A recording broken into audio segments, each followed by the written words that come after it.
আমরা যেখানে তৃণমূল লিড পাবে আমি সেখানে জান দিয়ে রাতের অন্ধকারও কথা শুনতে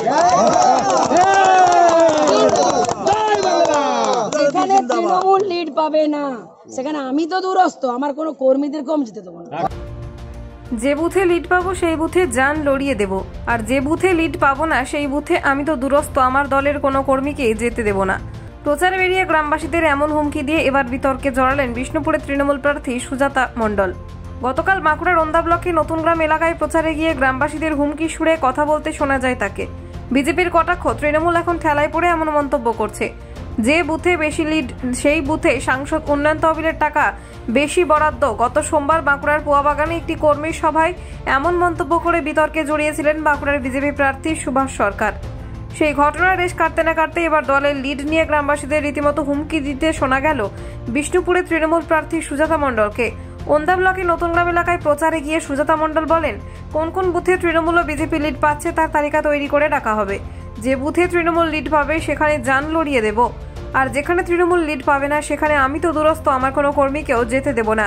কিন্তু আমি পরিষ্কার বলে যাচ্ছি, আমি ফারুক টারুক সবকে বলে যাচ্ছি, যে যে অঞ্চলগুলোতে বিজেপি লিড পাবে সেই অঞ্চলগুলো লিস্ট করে রাখবে, আর যেখানে যেখানে মানে বুথ ওয়াইজ আর যেখানে তৃণমূল লিড পাবে সেই বুথগুলো লিস্ট করে রাখবে। আমরা যেখানে তৃণমূল লিড পাবে আমি সেখানে জান দিয়ে রাতের অন্ধকারও কথা শুনতে যেখানে তৃণমূল লিড পাবে না সেখানে আমি তো দূরস্থ, আমার কোনো কর্মীদের কম যেতে দেবো না। আমি একদম ক্লিয়ার কাট বলে দিই। সুজাতাকে হুমকি সুরে গ্রামবাসীদের বলতে শোনা যায়, তোমরা ভোটের বেলায় বড় ফুলকে দেবে আর চাওয়ার বেলায় ছোট ফুলের কাছে চাইবে, তা হয় না। তোমরা বারে বারে এখান থেকে বিজেপিকে জিতিয়েছো, এবারেও যদি তাই হয় তাহলে এবার তোমাদের কথা শুনতে আমরা আর আসবো না, তোমরা বিজেপির সঙ্গে বুঝে নেবে। তোমরা ভোটটা দেওয়ার সময় বিজেপিকে দিচ্ছ মাসি, বলি তোমরা তখন ভোট দেওয়ার সময় তখন বড় ফুলে দিচ্ছ, আর চাওয়ার বেলায় বলছো ছোট ফুলকে দাও।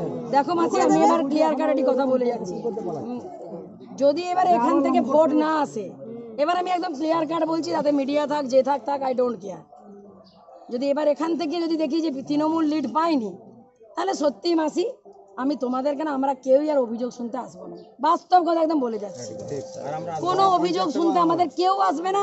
তোমরা বিজেপির সঙ্গে বুঝে নেবে, কারণ এখানে বারবার বিজেপি জিতবে আর আমরা কাজ করব, এটা হতে পারে না। পরে সুজাতা মণ্ডলের যুক্তি, এই এলাকা থেকে বারবার বিধানসভা, লোকসভা ও পঞ্চায়েতে বিজেপি জিতেছে, আর মমতা বন্দ্যোপাধ্যায় ওন্দা এলাকাকে উন্নয়নের জোয়ারে ভরিয়ে দিচ্ছেন, এতে আমাদের যন্ত্রণা হচ্ছে, বুক ফাটছে আমাদের, তাই এই মন্তব্য করেছেন। সুজাতা মণ্ডলের এই মন্তব্যে তীব্র সমালোচনা করেছে বিজেপি। বিজেপির দাবি, ঠেলায় না পড়লে বিড়াল গাছে ওঠে না, তৃণমূল এখন ঠেলায় পড়ে এমন মন্তব্য করছে। তৃণমূল কংগ্রেস ঠেলায় পড়েছে, কেন্দ্রীয় যত যোজনা কেন্দ্রীয় সরকারের, সেই যোজনা থেকে টাকা চুরি করেছে। আজকে কেন্দ্রীয় সরকার টাকা যেই বন্ধ করে দিয়েছে, আই তৃণমূল আজকে ঝাঁপিয়ে বেড়াচ্ছে। রাজ্য সরকার কি দেয়? সমস্তটা দেয় কেন্দ্রীয় সরকার। তাই উনি যেটা বলছেন, গুরুত্ব দেওয়ার কোনো প্রয়োজনই আমরা মনে করি না। উনি এখন নতুন দাঁড়িয়েছেন, তো নতুন কাহিনী শোনাবে। এলাকার মানুষ, এই লোকসভার মানুষ ঠিক করে রেখেছেন কাকে ভোট দেবেন।